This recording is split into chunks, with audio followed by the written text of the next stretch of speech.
Yeah, there's three strands that I track. And you could probably trace more, but I'm looking for things that I can actually put dates to on the Okay. timeline, not kind of generic, larger and broader concepts of history, but actually timelines I could trace, right? So, for example, you can trace the timeline of spirituality in the ways that mythologies are embraced by ancient cultures. You can kind of get rough starting time for each of these mythologies, a rough ending time for each of these mythologies. And what you'll see is, if you read those mythologies, is that Mhm. they all have some broad similarities, broad brush similarities, because the expectations of all of us as humans are pretty consistent over time when we start to think and imagine what God would be like. C.S. Lewis describes these as the kinds of man's myths from the minds of Mhm. poets and thinkers, given what Mhm. evidence is available to them. Now, he uses the word myth not to mean a falsehood or a lie or a tall tale. He means it as a description of deity or a description of how deity Mhm. might enter into the world, how we get here, how God works in the world. These types of mythologies, Yeah. he would describe man's mythologies. So I actually read all of those and I discovered about 15. You could probably stretch it to 18 or reduce it to 10, but about 15 that I saw repeatedly in the mythologies. And each ancient mythology would contain some combination, not always the same ones, of either 6 to 10 of these 15 broader expectations of humans. But it turns out that when Jesus arrives in the first century, he meets and actually possesses all 15 of the attributes, even though the ancients don't, no one gets more than 10. So what's interesting about that is that Jesus seems to meet not just the prophecies of the Jews, that's another strand in the fuse, but he meets the expectations of what we would call pagans or non-Jews or Mhm. non-Christians, right? People Mhm. who believe in a God other than Yahweh. Well, they have expectations of God too. And Jesus actually most robustly meets those expectations. So this kind of old claim we've heard for years now that Jesus is a copycat savior, well, in Mhm. some sense, you might be able to say he's definitely, in a broad sense. So, for example, one of the most common iterations or imaginations of ancients about their gods is that they are going to enter into the world in a supernatural way, an unexpected, extra natural way. Okay, well, that's different depending on the god. Sometimes he emerges out of the side of a mountain, sometimes out of the thigh of another god. Sometimes, there's lots of different crazy ways. Mhm. Well, it turns out that Jesus also enters the world in an unexpected supernatural way. But wouldn't you expect that if there's a supernatural God, he would probably both enter and exit his realm supernaturally? I think that's a common expectation that we would all have. Well, Jesus meets those broad expectations, even if he does not meet them identically. Mhm. And this is why to argue that somehow the first century writers trying to convince a Jewish audience of the messiahship of Jesus of Nazareth would somehow steal and cobble together all of the ancient expectations of pagans, I think is a bit of a stretch. Yeah. On the Yeah. other hand, it just makes sense that if God wants to enter into his creation, at that moment when the most worshiping people have the most common expectations of God, well, now you've got a narrower window of opportunity because Mhm. these things, some of them stop being worshipped earlier than other times in history. But it turns out Jesus falls right about in the middle of when all these mythologies, the most number of mythologies, are still actively being worshipped with certain expectations that Jesus happens to meet most robustly. So there is a timing about his arrival. I always say that if you want, when the expected meets the expectations of the expector, you get better results. This is true for everything. This is true in your marriage too, by the way. This is true in every aspect of life. But it certainly could be true also of God, is that Jesus meets the most active expectations of the ancients who are thinking hard about God. And this is Mhm. why Paul says this, I think, on Mars Hill in Acts 17. Mhm. You people are really religious. Like, you have a lot of ideas about God. I'm here to show you where you're right and where you're wrong. Mhm. And that's what I think you see happening with that's one of those fuses. The other third fuse I talk about in the book is the kind of cultural empire changing fuse as one empire rises and falls, leading up to the Roman Empire, which has this unifying ability and provides several key aspects of culture that favor the communication of anything that occurs in the first century of note.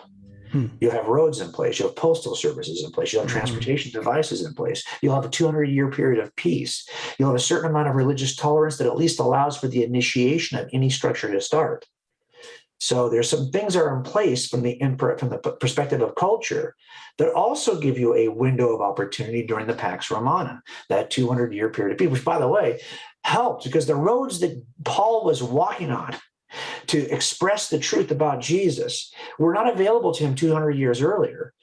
Before their 200-year period of peace allowed the Roman Empire to shift its resources from war games, from pursuing wars, to creating the infrastructure for which they could prepare for the next war, which meant roads that didn't turn too sharply because you have to move these war machines. So that's why more bridges and tunnels are built in a Roman Empire than in other, because they're moving armies without sharp turns. Well, those kinds of roads, that expression, all roads lead to Rome, was for the most part happening during this period of time. And guess what that favored? It favored the transportation of ideas as well as mail and armies. And so the idea called Christianity has legs now in which you can walk. And that's what happens in that first century. Wow. Yeah, in the missionary community, I used to be a missionary, and we would talk about what, God has put eternity in their hearts, as we say.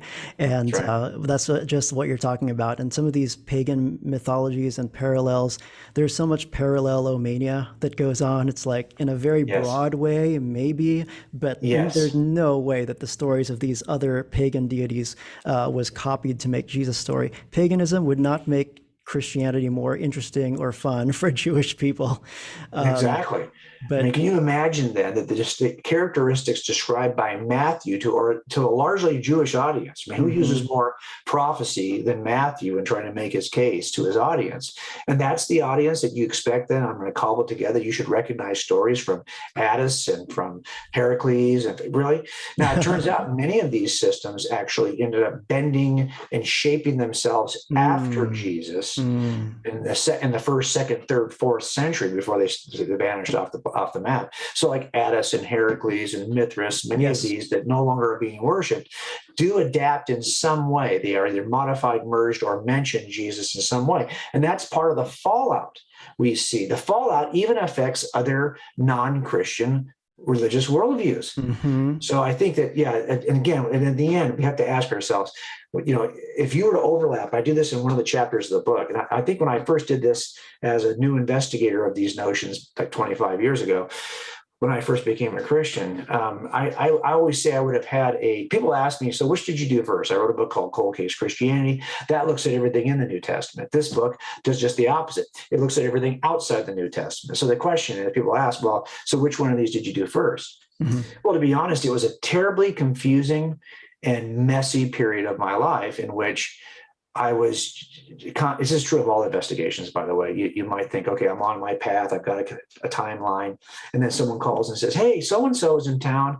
And they say they saw this thing over here. So now suddenly you've got a time-sensitive witness. You're going to stop everything, rabbit trail that for 2 weeks, work all those leads that are developed in 2 weeks. Then you come back to your case. Well, that was kind of me 25 years ago, looking at I would discover something and I would go, and I would spend, a week. And I will tell you, and Susie will tell you too, that I spent hours. I was working on what was called a 410. It's more like, but in those days I was working undercover. So it was probably maybe like about 416, 16-hour shifts, but we were working them only 4 days a week. So I had 3 days off every week. So I get up early morning every day, and before I go to work, I would be reading. I would sleep no more than 6 hours. I would never allow myself to sleep more than 6 hours because I wanted to study the case. Then I would get in a surveillance situation where I had time sometimes in my unit to just sit and read. And I had all these books. People thought I was crazy. My partners, I got an email last week from somebody who wrote to me to say, hey, I remember when you used to make fun of anything Jesus. And I kind of wonder if God already had kind of set you aside for this work, because this is now, he's talking about 25 years ago. He knew me then, and he was one of my training officers. And he remembered as a trainee how I was anti-Jesus. And I'm surprised. I don't remember ever saying that out loud at that point in my career, but he remembered it. So they saw this chance for transformation. And so for me, I was doing this work. And back then I was identifying, wow, there's like a window of opportunity here in the first century Hmm. But I had what I would have called a blogger's sense of that. In other words, I'd find it in the book, but I kind of write it down on notes. I couldn't remember where I found it in the book then after that, right? Like, it wasn't sourced. I just remember having read it, and I would kind of cobble this case together. Uh-huh. But now writing this book, I knew I had to actually source these things. So I had to figure out, which book did I get that from originally? What's the source I used way back then? Uh-huh. And of course, things have been updated a lot since then. So now, as you see in that one chapter on the red zone, that area of opportunity in Hmm. which all three fuses overlap, Hmm. that's an area of about 100 years, 29 BC to about 70 AD, the destruction of the temple. It's in that range that all three of these fuses have a common window of opportunity. And it turns out that Jesus arrives right in the middle 30 years. The middle 33 years are his. And I thought that was kind of interesting that he would Mm. happen to arrive at the fullness of time, Yeah. just when all of those fuses have burned and provided an opportunity.